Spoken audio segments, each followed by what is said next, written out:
effectively, it's a bit like driving in a way.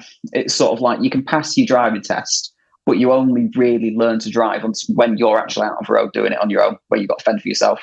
And it's like that. So I effectively finished up at uni, got my degree, got an all right grade, and then I was in a position thinking, right, and I'll need to somehow make a living out of this. Yeah. And it's, 10 years later, I'm still going. Hi and welcome to Big Gig Energy, a podcast by musicians for musicians, helping you get bigger gigs, no matter what level you're at. I'm your host, Steve Leggett, and with 10 years experience as a professional musician, doing everything from pubs and functions to travelling the world in a ukulele boy band, I understand that being a musician is rarely the glamorous experience people make it out to be, and that building your career up to a point where you get to go pro is about the most challenging professional leap of faith there is. But I'm going to use my experience and insight, and maybe a guest or two, to help you activate your own big gig energy and take things to the next level, whether you're a seasoned pro or just starting out. So let's get to it. Well, hello there, and welcome to the final interview episode of this season of Big Gig Energy. This week we've got bassist Dave Butterworth. Based in West Yorkshire, Dave's done it all really, from pub gigs to functions, weddings, but these days he's mostly on the theatre circuit, travelling all over the country and working with various awesome tribute acts. Dave's a lovely bloke with a whole load of experience to share, so I hope you enjoy. Dave Butterworth, thanks so much for coming on Big Gig Energy. Welcome. No worries, thanks for having me. Oh, now I know you, of course, we met through, I think probably the Frankies we met first, like both bass players, both working for them, but you have your fingers in many musical pies around the Northwest. You're a busy man by all accounts. Yeah, just a few. Just a few. And we'll get onto that in a bit, but I guess to start off, like, how did you first get started in music? Like, what's your first memories of it and how did it come about?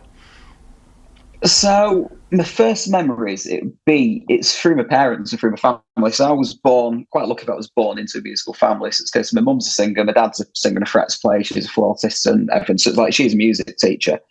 So even from when I was a kid, I'll always remember sort of like being, sort of like knocking around the house was always an instrument or something you could, sort of like probably not pick up and play, but trip over and probably mess with when you're not supposed to. Sort of like I always remember sort of like when my parents were sort of like churchgoers and you get dragged along as kids, as most people that age did. I always remember my parents doing like the worship band and everything like that. Because my dad was actually the bass player, so he's the one who initially taught me playing bass, but it's not my first instrument. I started on, well, I'm not going to say piano, I'm going to say keyboard. When it's a primary school, it's keyboard, not piano. And then my primary school had a music. She was quite weird. Although she could play piano, she absolutely hated keys and anything like that. She was always like brass, brass, brass, brass, brass. So I ended up being put onto trumpet at some point. Discovered it was effectively too big for me, so it got downsized to a cornet, which was more me-sized. But my mum still made sure I kept having piano lessons just separately through the music service. So carried that on pretty much all the way through. I can still play a bit of keys. Not touched a cornet or a trumpet since 2010, I want to say.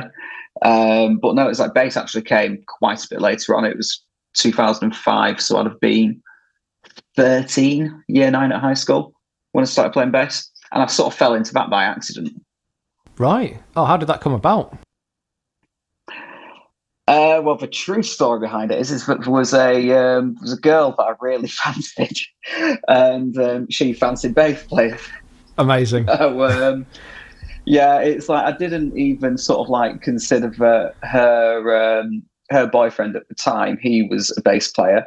I used to be in a band with him, but I thought I'll have a crack at it anyway. Where could I get? It just basically got me a career. That was it. That's amazing. It's a surprisingly common story, that actually. I hear a lot of people, they start either guitar or bass to like impress a girl or whatever, and that sort of ends up becoming a career. It's amazing. If it's a way into it, it's a way into it, Yeah. But what I've realised now after all these years is that bass impresses no one. Yeah, truth. Oh, so did those early lessons, did that sort of, I think of you now as quite a strong reader from your various things. So is that where that all comes from? Yeah. Yes and no. Sort of like when you learn an instrument, the natural thing you get taught is treble clef.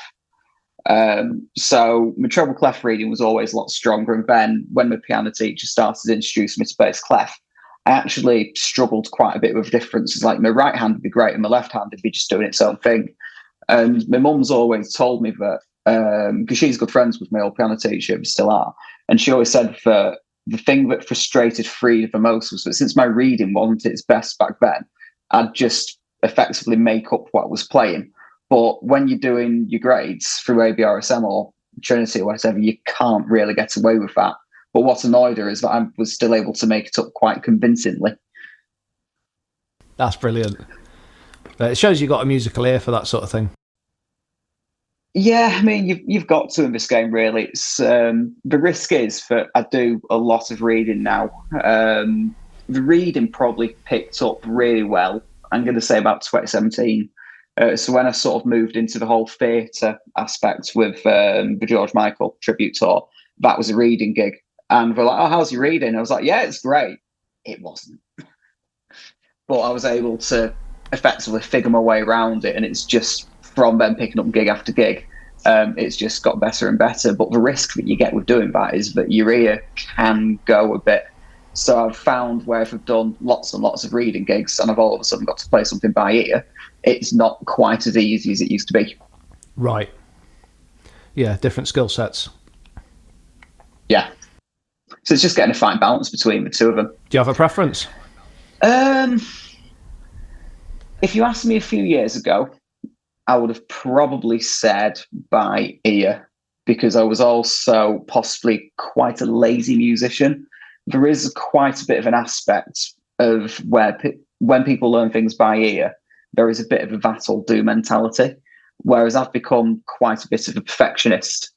So if I've got the dots, it's a lot easier to get a lot closer. Sometimes it's down to speed as well. If I've got a lot of time to learn a show, then I'll try and get what I can done by ear. But if someone says to me, "Can you come and dep in this show in 2 weeks?" Anyone knows that if you've got so many things going on, you might get your depth pack 2 weeks before the gig, but you're not guaranteed you're going to look at it 2 weeks before. So you need to have the ability to be able to pick it up and read it at short notice. So being able to read is killer in that instance. I can't not emphasize how important reading has been for me over the last few years. But yeah, there's no right or wrong answer to it, really, for me. It entirely depends on the gig. Because at the same time, whilst I talk about accuracy, you can get some dots that are absolutely shite as well. And it's like I've looked at some dots and gone, "These are so wrong." You're playing it by ear anyway. You've just got the dots there to tell you what chord it is. But sometimes that's wrong. No, that's no good.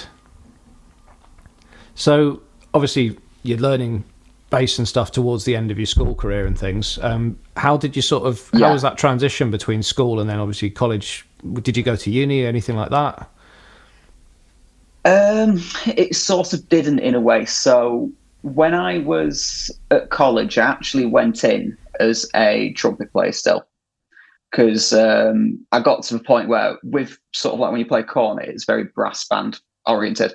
Whereas I was more interested in sort of like the big band and the orchestral side of things. So I moved back over to trumpet. I already had one, so I did that. So my two core instruments at college were trumpet and piano. So then it's like I wasn't happy playing either of them really. And it's one of these problems with the grade system, which I'll get to in a moment. It'll all make sense.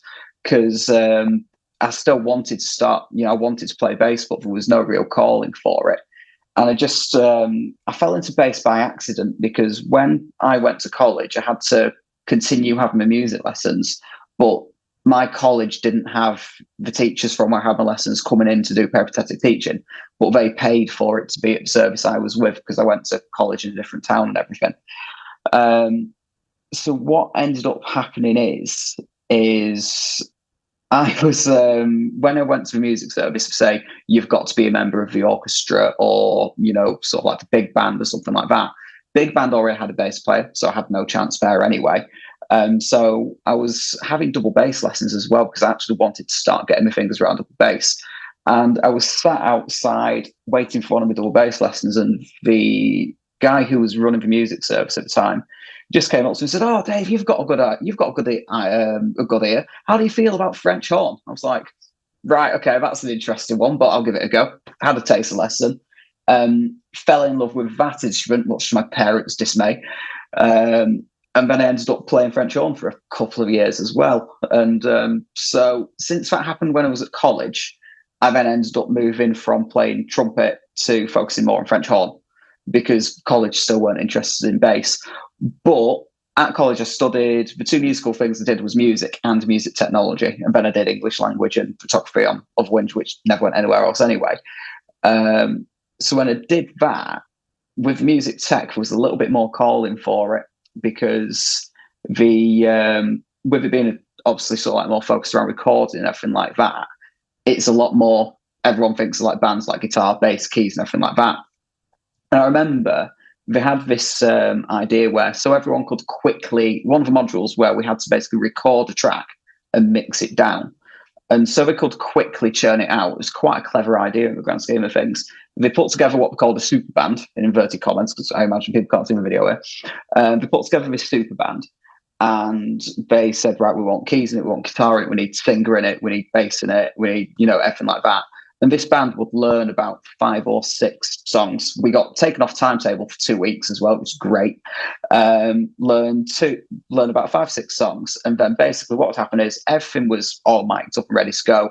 Said student who was having to record would effectively walk into the live room, check all the mics, check it's all okay, go into the studio, and then struggle to find the record button on Pro Tools. So it's like, you get all the sort of sitting around. Whilst I think the best one I heard was a drummer saying, it's the one that looks like the Japanese flag. Amazing. But it actually worked. That's the thing. So with that one, I was very lucky. I was actually asked to play bass for that one. I was given effectively my lifeline, you could say. And that's when people all of a sudden realised that I was a half-decent bass player at the time. And we sort of thought, okay, maybe we should take this a little bit more seriously with him.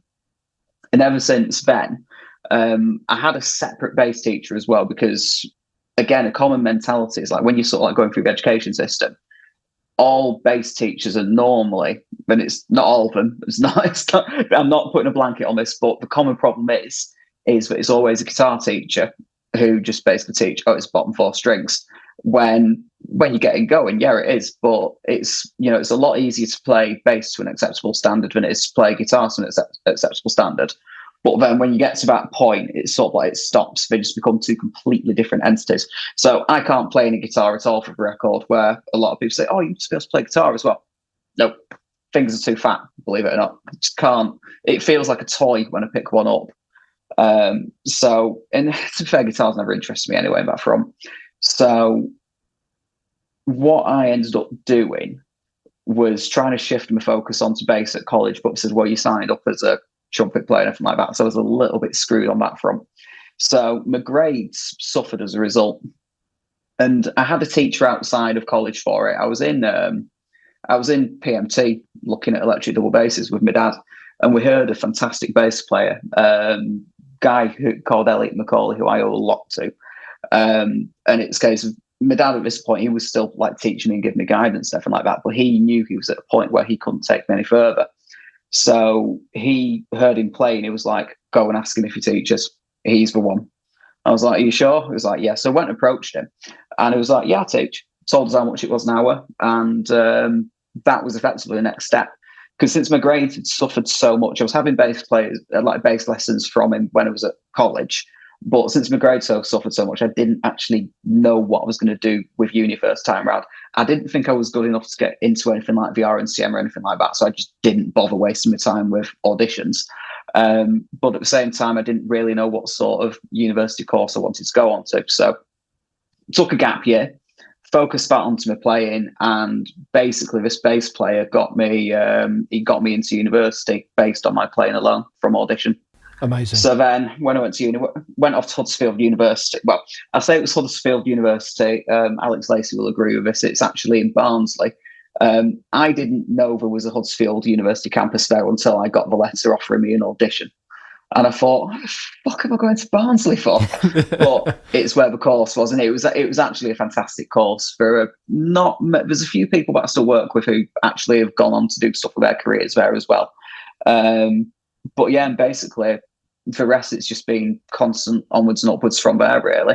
Got another teacher when I was there called Fred Baker, who's very well known on the bass circuit. He taught me a lot as well. But then, effectively, it's a bit like driving in a way. It's sort of like you can pass your driving test but you only really learn to drive when you're actually out of the road doing it on your own, where you've got to fend for yourself. And it's like that. So I effectively finished up at uni, got my degree, got an all right grade, and then I was in a position thinking, right, and I'll need to somehow make a living out of this. Yeah. And it's, 10 years later, I'm still going. But that's the thing, and that's what so many people want to do and struggle to do. It's such a, like you say, it's like you learn to pass your driving test, and then it's like, right, off you go. It's such a complete sink or swim thing. So how did you manage that? I suppose supportive parents are definitely one thing. They fortunately had that understanding that, it's what I want to do, because my dad sort of like, he didn't necessarily try to make a career of it. He was in a position where the day job paid better. So, because he was around the sort of like the folk music circles, like the Irish music and everything like that. So he was around those circles, as was my mum. So they knew, they were just proud that I was effectively chasing what they were chasing. So I lived at home for a while, spent years being skint. And it's just a case of just pulling like little gigs. Sometimes there was a case of I had to tell a couple of little white lies. Oh, do you know these songs? Yeah. On the way to a gig thinking, right, shit, better get my fingers around these. Because the problem is a lot of the time it's a very hard game to get into. And it's why with a lot of new musicians, when I see them coming up, it's like I'm all up for like new musicians having chances and everything, because they just don't come about. Yeah. Yeah, it's such a challenging industry to get into, because usually there'll be a band will need a dep, and you dep with them, and they might get you as the regular dep then, but that doesn't leave many spaces for other people to come in. You've sort of got to wait for a gap to open, haven't you? Exactly, yeah. It's like some of it has come down to looking up. A lot of it, we say, it's not down to what you know, it's who you know, and it is a case to an extent, but at the same time, we're in a position where it's a case of lots of people know lots of people. So you've still got to be good and, great at what you do, because at the end of the day, it's like, say I know 10 different singers, I've still got to choose one of them. Yeah, completely. And it's like, it's not necessarily down to like the best singer I know. It's like, it's when someone says to me, who's the best drummer you know, who's the best singer that you know, it doesn't work like that. It's down to the task. At the end of the day, I'm not gonna sort of like call, I don't know, let's say one of the male Frankie singers to come and do a Whitney Houston tribute. Yeah, exactly. It's like asking what the best spanner for the job is. It's like you've got all these different sizes. There's going to be the right tool for the right job. People have their own strengths, and it's like top trumps, isn't it? Like everyone's got their own stuff they can do. Exactly. It's the same as I like to see myself as a versatile bass player, but there are a lot of things that I know I can't do. It's like you'll never see me doing a heavy rock or metal gig, because it's just not my bag. Yeah, completely. What would you say your preference is? I like cheesy shit. Love it. Yeah, obviously, the George Michael stuff. So it's because I do, but I do like to be taken out of my comfort zone. So it's like one of it's like I don't like to say main gig, contrary to popular belief. I had this conversation with one of the show owners earlier on, actually. I don't see it as a main gig, since I've worked with so many different people. You've got like sort of like it's known as a chair holder, so it's a case of I'm the go-to for that gig. But it's sort of like one of my main gigs, as we'll call it, is a Barbra Streisand tribute. Now, when I took that one out a year ago, it's way out of my comfort zone, but it's like I've got my fingers around it and got my head around it. It's like there's still things where I'm on gigs going, oh, that's a little bit close at times, but it's, I have absolutely loved that gig because it's something different and it's very rewarding. But at the same time, it's like there are function bands that I love working with as well, because it's just fun. Yeah. And, it's like, because I try to take every gig I can as seriously as I can. It's like there's a lot of times when it's like people will look at a function band and sort of like go, oh, it's just a function gig, people don't care, and they start pissing about. And I've been quite open with people about this. I am not about that. It's a case of I would rather hear it played well and, put out there well. And then it's a case of, if people want to jump around on stage and anything like that, then, that comes after. But not everyone does that. It works for people. It's down to what works and doesn't work for people. It's, it's not necessarily the right or wrong answer. Yeah, of course.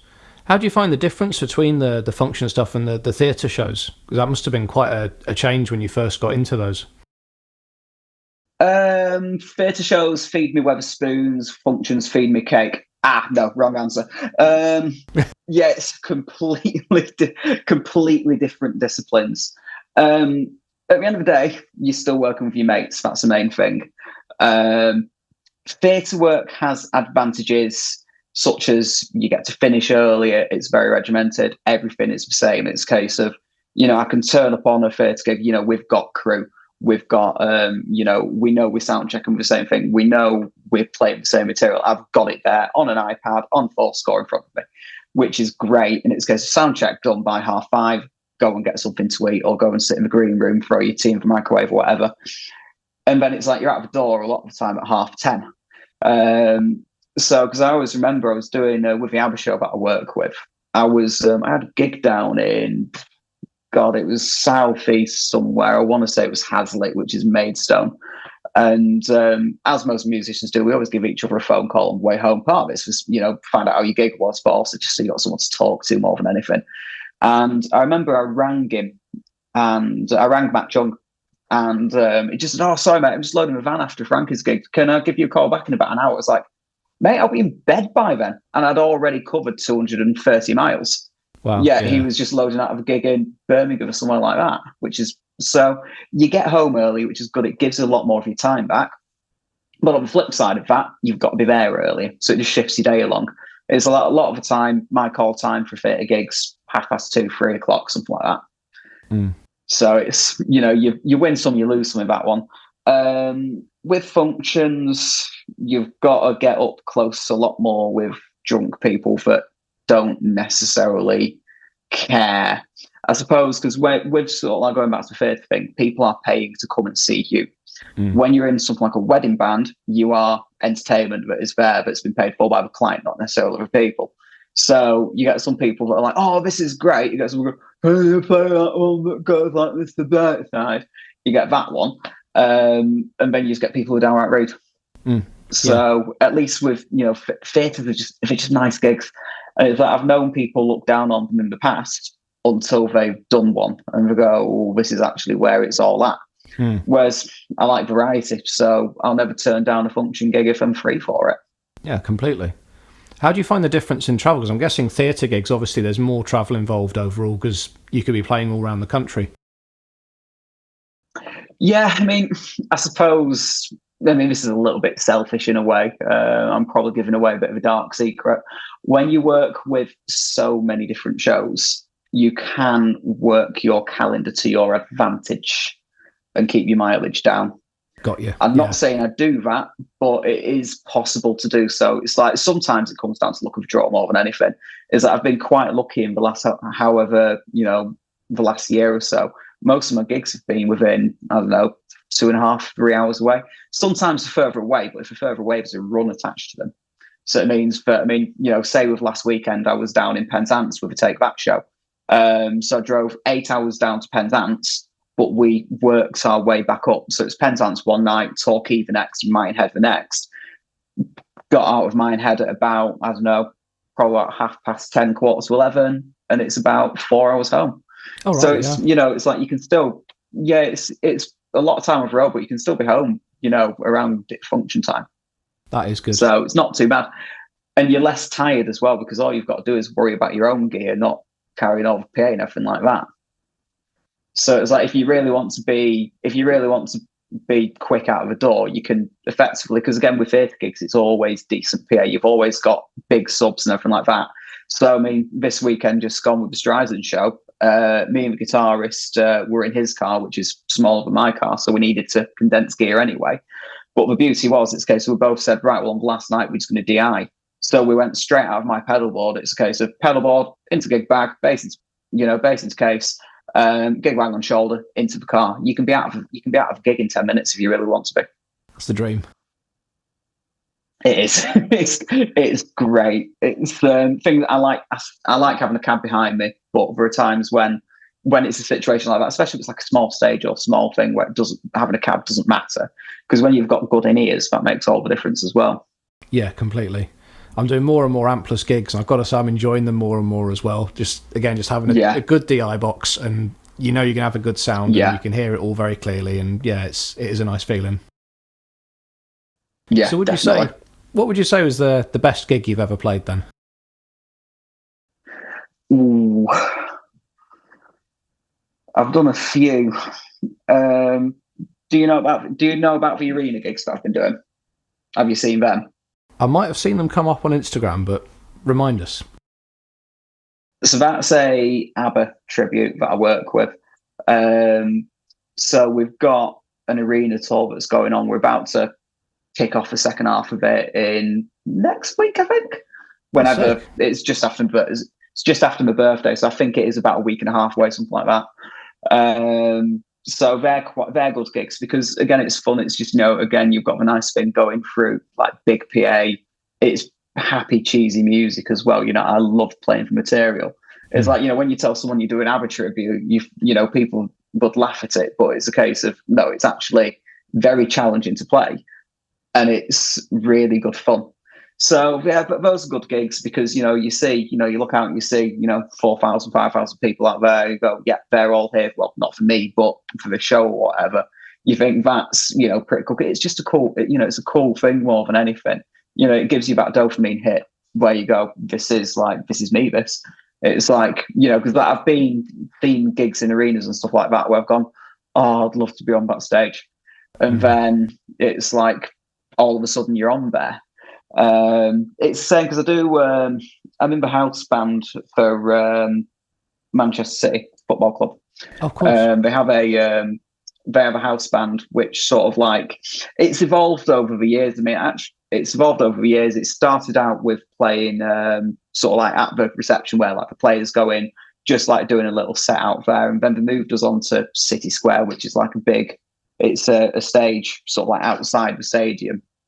They have some presenters that are kind of well known, and it's like if you introduce like sporting legends. I mean, I don't have a sporty bone in my body. The only running I do is late. Is the joke. It's so it's a case of I'll look and go, oh, who's that person, and something like that. That's Ricky Hatton, Dave. I'm like, cool, who's he?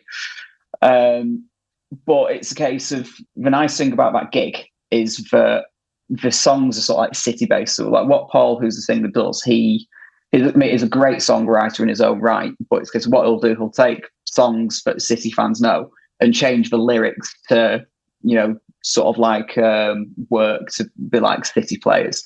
So what we're doing also then it's like if they're like bringing us on, if we're bringing on a say Ricky Hatton for example, we'd play a Sting. So it's just like, it goes, oh, introducing such person, you're in Sting. But the nice thing that the gig carries with it is that every time City won the, I'm going to say championship, has been to show my knowledge of the gig. They have this big parade where they close off Deansgate or somewhere in Manchester. And we always played on the stage on that one as well. Oh, so that's a really cool gig because again they're not here to see you but you're still part of it, and it's because you look out, no idea how many people but it's a lot because it's just first year. I think the first year I did it I want to say was 2017 maybe 2018, and it's like just like looking down, it was a hot day, I remember that much. It's because just looking down Deansgate, just people as far as you can see. I mean, I'm from a city family anyway, so whilst I'm not sports oriented, it's one thing that definitely makes your family very proud of you. I was like, not all the other stuff. It's like I've played for City in some form of capacity. That's so cool, man. So that's definitely up there. That's so good. I'm very jealous of the ABBA gig as well because some of those bass lines are incredible. Like being able to do those to an arena, that's got to be something else. Yeah, it's every time I see like recordings of it and stuff like that, I just think, fucking hell, that's something else. That. So I try not to talk about it too much because you don't want people to be fed up of hearing it, which we probably are by now. Because I am a waffler, I do go on. It's I know this, but also I've got to be aware of like when I work with all the other people, you don't want other people to feel that their gig's taking a back seat as a result of that. It's a balance of keeping everyone happy It's a case of, I'll look at the ABBA gig and be like, that's amazing. But then at the same time, I'll think, well, this little face that I've done has been just as nice a gig. And a lot of the time, the money's not really any different. Yeah, completely. So the flip side of that, of course, have you got any particular memories that stick out for like the worst gig ever? Any war stories? There's going to have been loads.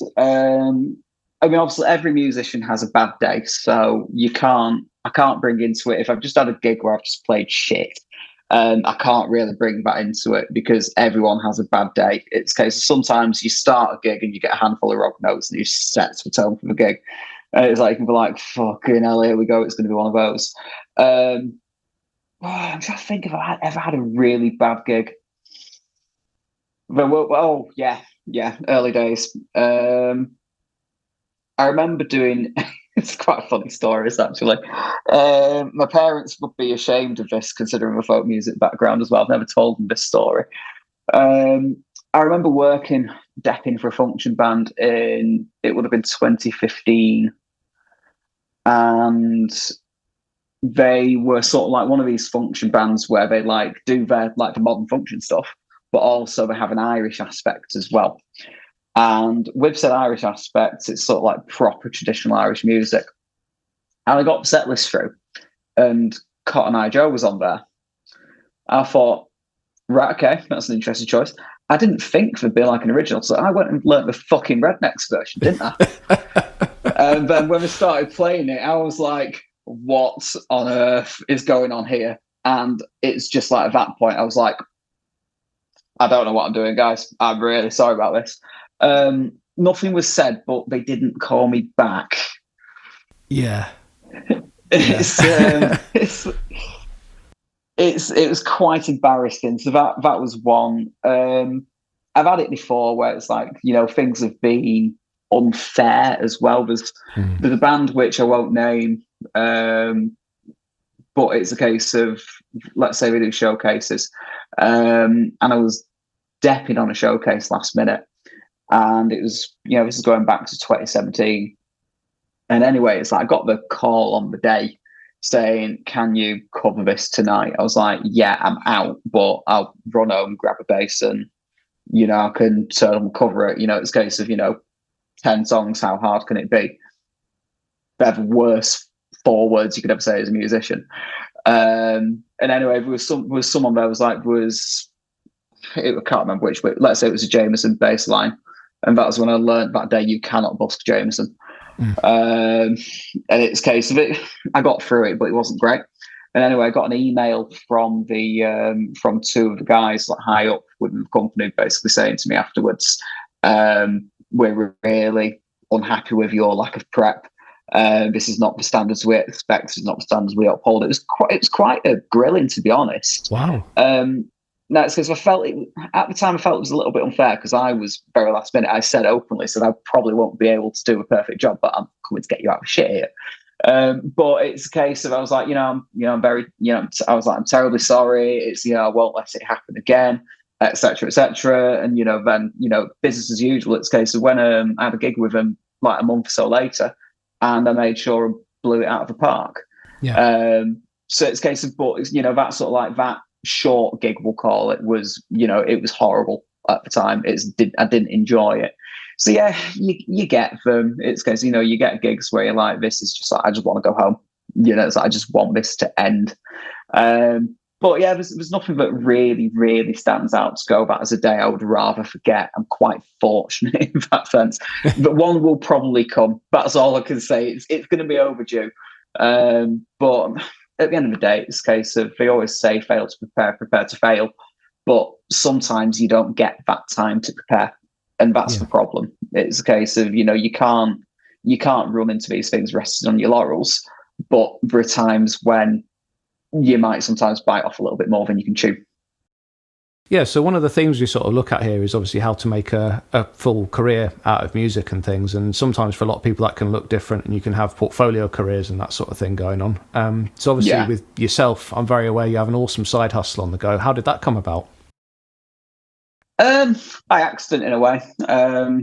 So I've always been a petrol head. I've always loved cars. And it's always like I was always that one where I always had a super clean car wherever I went. So I used to, when I was busy with the George gig in particular, I wanted my car to be as nice as possible still. But, when you're doing 4 or 5 gigs a week, driving that much, the last thing you want to be doing is cleaning your car.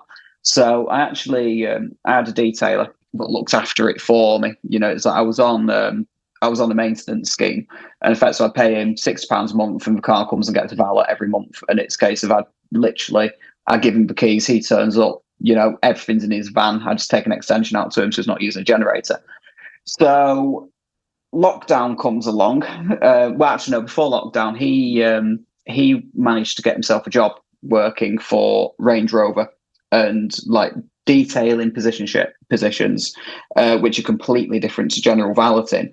Detailing positions in that world at dealerships, they're like gold dust. They do not come up.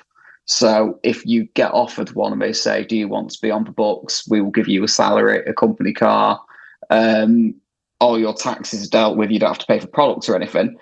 Quite understandably, you jump at it. As a result, I lost my detailer.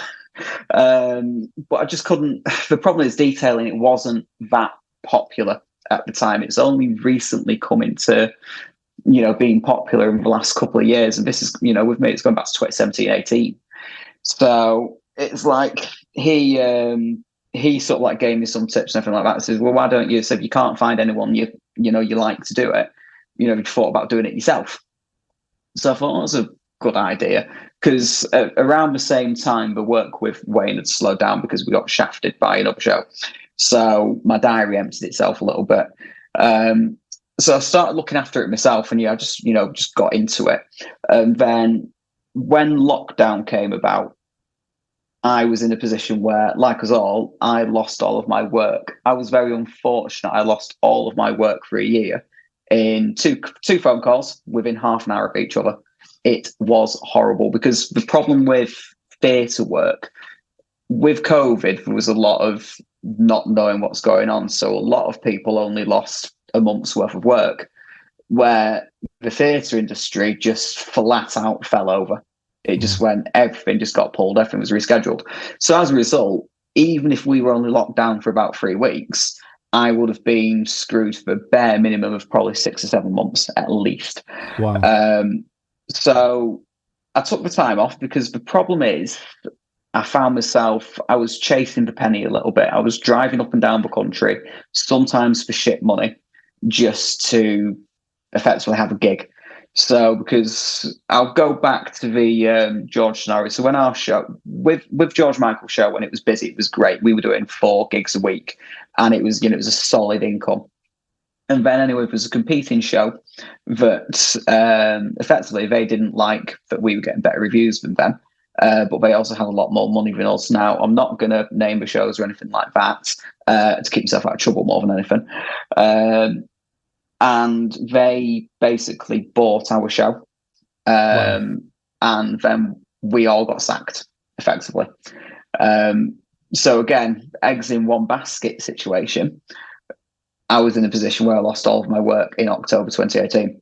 So I was going up and down the country. It's like I'd see a gig, function band, £140 gig in Birmingham, 2.5 hours away, but it's I'll take it, it's work. So I had to rebuild. That way, but it also made me fall out of love with the job as well. I very much felt I was working to basically eat. And so when COVID came about, it was a bit of a welcome break for me, because I was just tired. I didn't know what I wanted to do. I mean, I lost all my work. It was 2020 was looking really good for the George show. It's a case of look for, this is going to be our year. This year, everything's going to come back, and it's everything's going to be a lot better. So when it sort of like when it did take a tumble, I was like, maybe it's not meant to be. So when these phone calls came in, I thought, right, the first thing I'm doing, I'm taking some time off before anything. It's like, I'm just not going to touch my bass. I'm just going to sit and do nothing for a bit. In its case, that sitting and doing nothing lasted quite a while, it's got to be said. I moved in with my girlfriend, now fiance's, parents and sister. Everyone there had been furloughed, so you can imagine 5 of us under each other's skin in lockdown. It was it got a little bit tense. And then eventually, kind of illegally, I moved back over to my parents after about 10 weeks because we just couldn't take it anymore. And Jodie actually came with me, to be fair to her. And anyway, I was back at home. My parents weren't charging me rent anyway. They knew the situation. Things weren't looking up. We had no idea what was going on. Now, I was fortunate where I was furloughed by a venue that I used to manage off bands for and everything like that. I still play there regularly. I'm friends with the landlord and everything. But I was put on furlough, which was great because it meant at least my monthly car payment was made. So I didn't have to worry about losing the car. I still had wheels. But I thought I need something to do. You see everyone that were turning their hands to like delivery driving. A lot of people were starting to work in the COVID vaccination centres. But what I realised is that I thought this, for me at least, it's not going to come back overnight. It's going to be a steady process. So I need to do something that allows me to basically pick and choose my hours. So it's like, at the end of the day, it's like if you're working for Ocado, shift manager Tony isn't going to give a flying fuck that you want to go and give your career another restart. All he cares is that Margaret's getting a Ocado delivery. So you've got to get that balance as well. So what I ended up doing, the Flying Horse where I was furloughed and sort of entertainment, they set up something called the Busk Stop to help musicians, where when we were able to start doing gigs and stuff outside without being too noisy, me and Ben, who's the landlord, we coined this idea, said, well, what if obviously you've not got the money to pay what you normally paid bands, because you always paid bands well.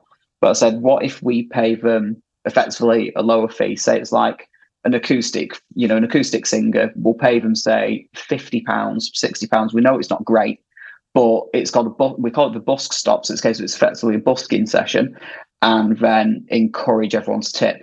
And it's because some people came away with a fortune off the back of it. And the promise that was made was say, we'll give you, once things are up and running, we'll give you a gig when we can.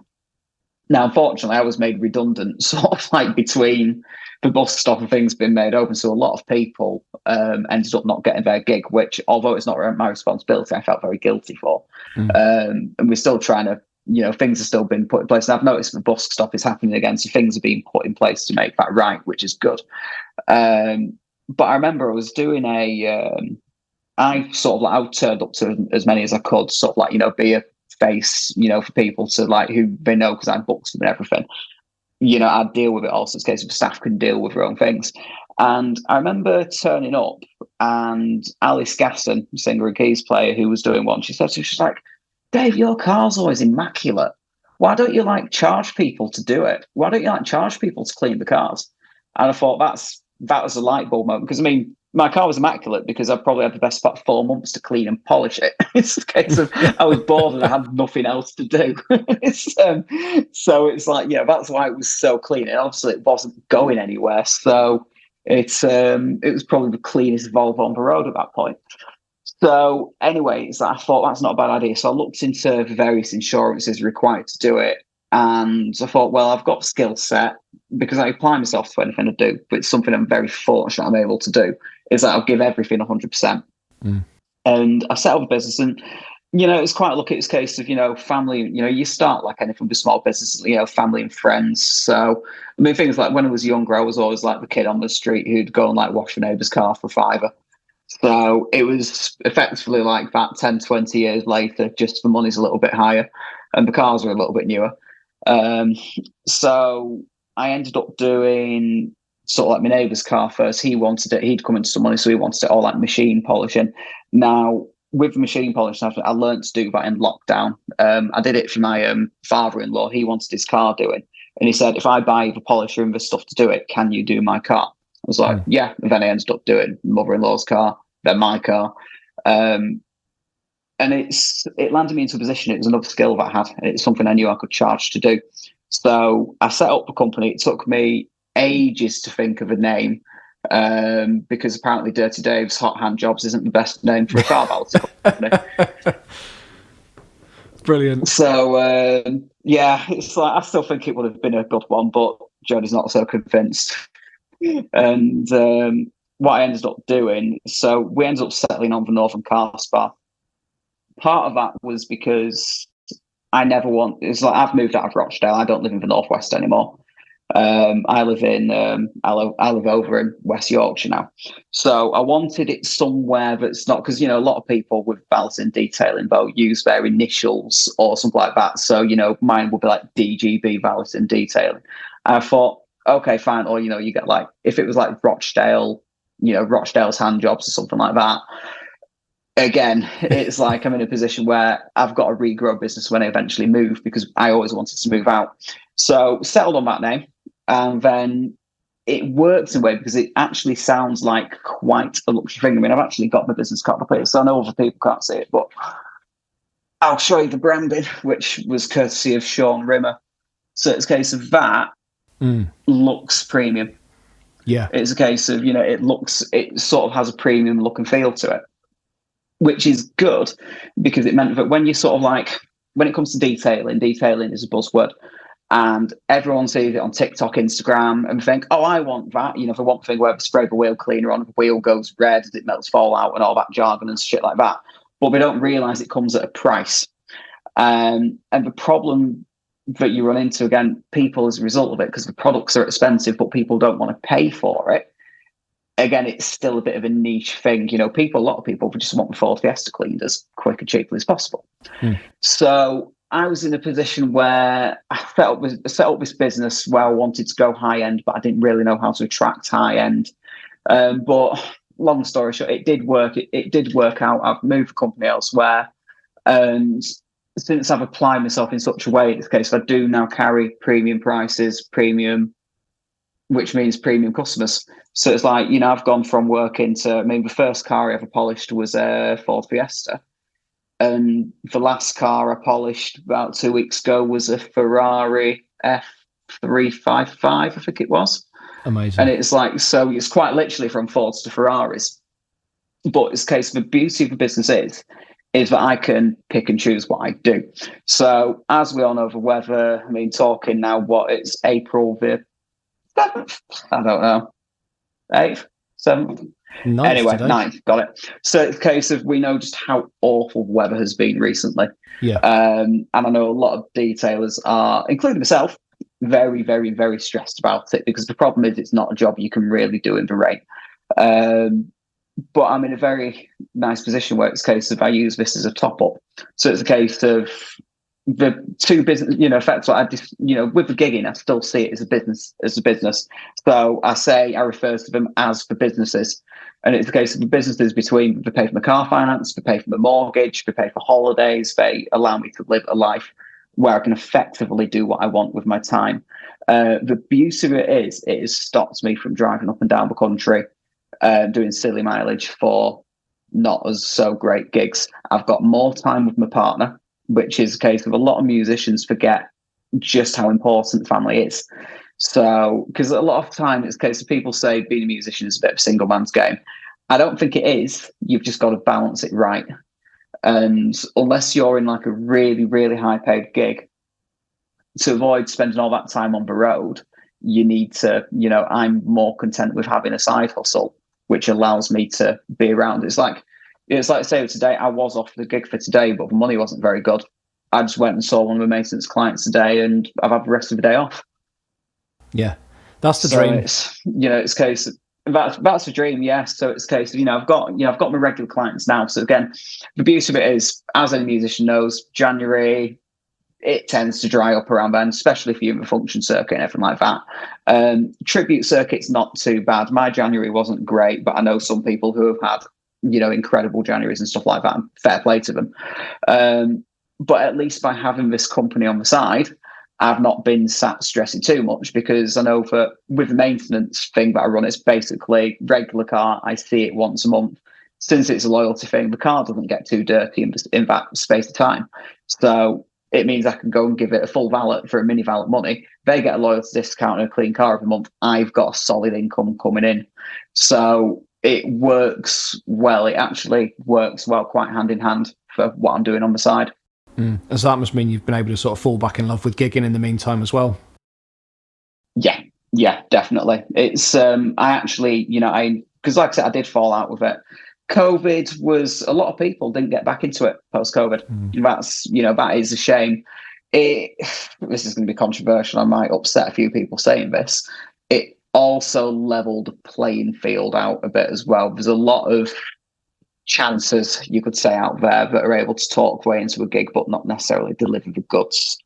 But whether it's a case of if they're cheap or they've just got the gift of gab, everything like that, they've been able to retain these gigs. And for a lot of musicians, it's been so frustrating.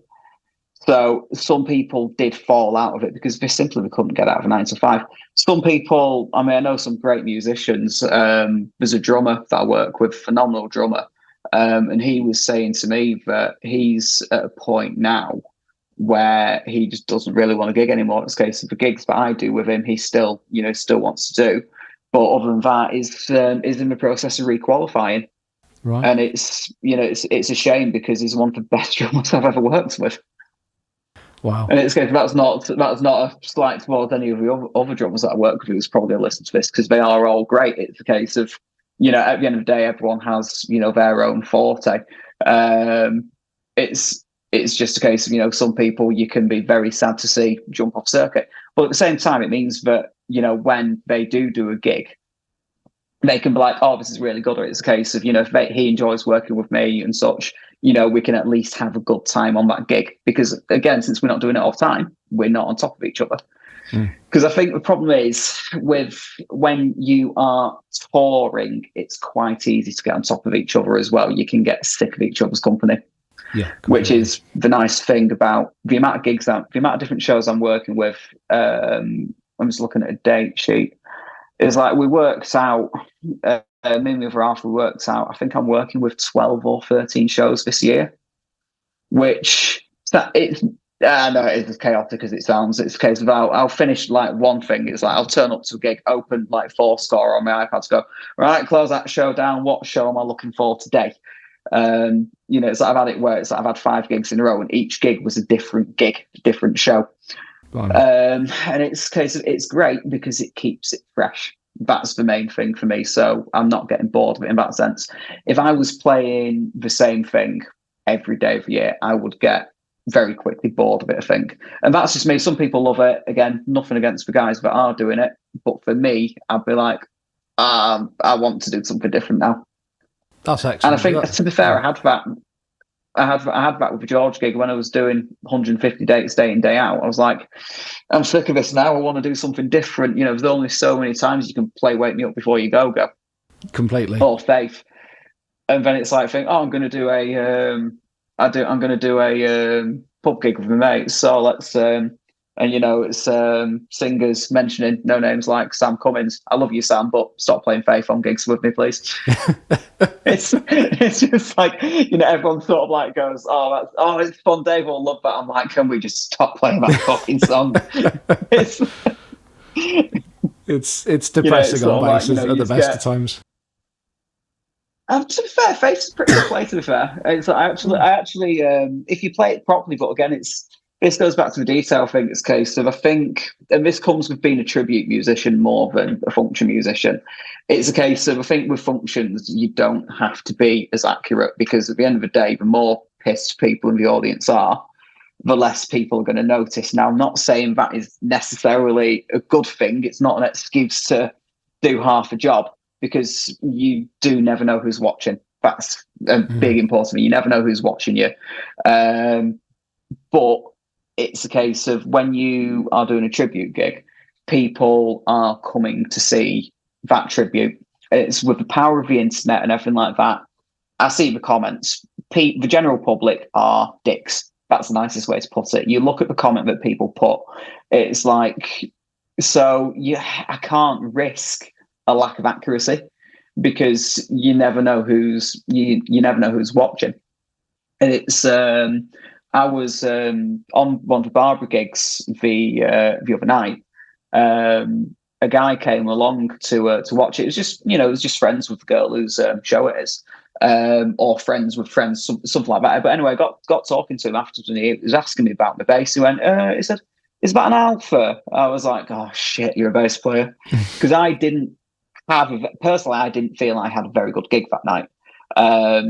It's a case of, sort of like, first, it's sort of like first gig syndrome when you've not played it for a couple of weeks. It's just like, when you're exhausted and everything like that, you think, it was, to most people, it's probably fine. And he probably thought, oh, it was great. But then it's a case of all I thought about the last couple of days, because he then followed me on Instagram.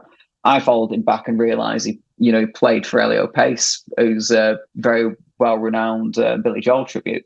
He played for Elio Pace for however many years. And I'm like thinking, bloody hell, he's up there. Because the guy who plays for Elio now, when he's not with Elio, he's playing with Queen. Right. That's nuts. So it's kind of crazy how you see these guys up there. So that's why I sort of like take it as seriously as I can.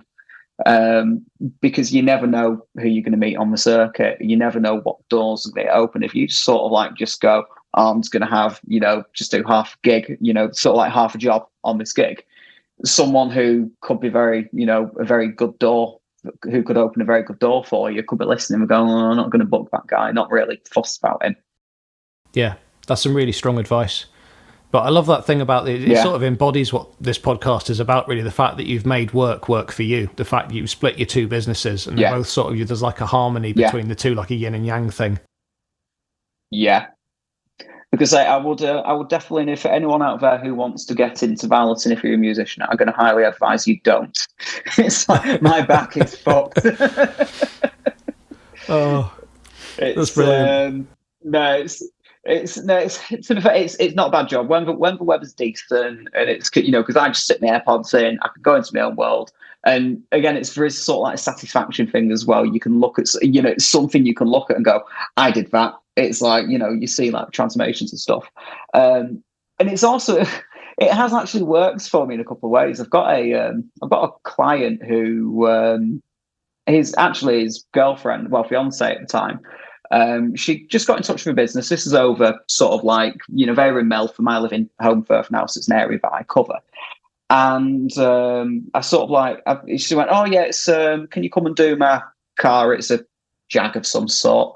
It's because my partner might want his Tesla doing it as well. For right case, clearly got a bit of money behind them. Fair enough, I met them, really nice couple. They love the work that I did on the Jag, and they wanted to put me out to do his car. Great. So I think, oh yeah, I've got some repeat work from there. But where it gets interesting, he came out and started talking to me. And he said, oh yeah, I've just been like watching you out of window. I've just been sat upstairs playing some bass. I was like, oh, okay. It's caught your attention. I said, well, actually, yeah, it's because the most fun thing to do on the detailing job is actually tell clients once I've done the job is that it's not my main line of work. Because a lot of people will be like, it's, oh, you must hate it in this weather. I said, well, fortunately, it's not all I do. Because a lot of people will ask me why I don't work out of a van. I don't have a van. I work out of an estate car, which means I don't, like most valleyers, they carry their own water, they carry their own electric. I've always got to tap into someone's outside tap and power, which business advice for valleyers and stuff like that is great on the basis that, generally speaking, when people have been in touch and asked if I have my own water and tank, it's normally a shit job at the side of the road where you risk having your door or arm taken off. If someone's got an outside tap they can facilitate you with, they've normally got a drive, which normally means a nice car, which is easy to work on as well. Everyone's a winner. But sort of like that's going off tangent. So he was, we actually got talking about, bass and everything like that. So we ended up becoming quite good mates. And my function band ends up playing his wedding. No way. That's amazing. Just shows you never know who you might meet in either way. Exactly. From car valeter ended up, it's like guys like, fucking hell, how did you meet this band where he cleaned my car about a year ago? That's amazing. So because it was, that sort of, it came from Frankie's thing because I didn't tell him I had a function band at the time. It's this one's a joint venture. This is one that I've set up with Matt Chung. That we're doing between us, and the way it came about is that I'd been, this guy added me on Facebook, as did his missus, and anyway, I was, they knew I was gigging, they knew I was like a gigging musician and everything, And I just checked in on Facebook. I try not to post too much on Facebook nowadays because I like to try and trick the algorithm into getting more likes, because who doesn't want more likes? And I thought, anyway, so at that point, I just sort of like, I put I think it's just a picture of like the bass. And it was a Frankie's gig. And they sort of like, the commented go, it's like Sam, she commented going, oh, do you do weddings as well? I was like, give me a call, we'll have a chat. And I ended up putting together a killer lineup for it, and they were over the moon with it. And it's like, so we're like, yeah, it just worked out. So it's like, in the run up to the wedding, I went and prepped their car so it looked nice outside the venue. 3 days later, I see them when I'm playing at the wedding. That's perfect. So, bringing things to a bit of a close, as usual, I'll be asking you, can you recommend us an album? Oh, doesn't have to be the best album of all time. Doesn't have to be your favourite album. Just like, what springs to mind when I say album? What are you digging at the moment? Put some hold music on. I'm going to go and have a quick look on Spotify and see what I've been listening to. We can edit. This is the problem. I'm more of a what do you call it? I'm more of a playlist person. Okay. So I get quite bored listening to just one thing. So it's like, I'm going to go a bit left. I'm going to go, I've just lost it. I'm going to go a little bit out of the way. This is an album I listen to a lot, and it's not mainstream, and I highly recommend people listen to it. Through the Night, Design Rewind. Right. So that's Jonathan Towers' band, that one. That when first time I heard it, I was like, this is killer. And it still is. It's like I've just seen it pop up on Spotify.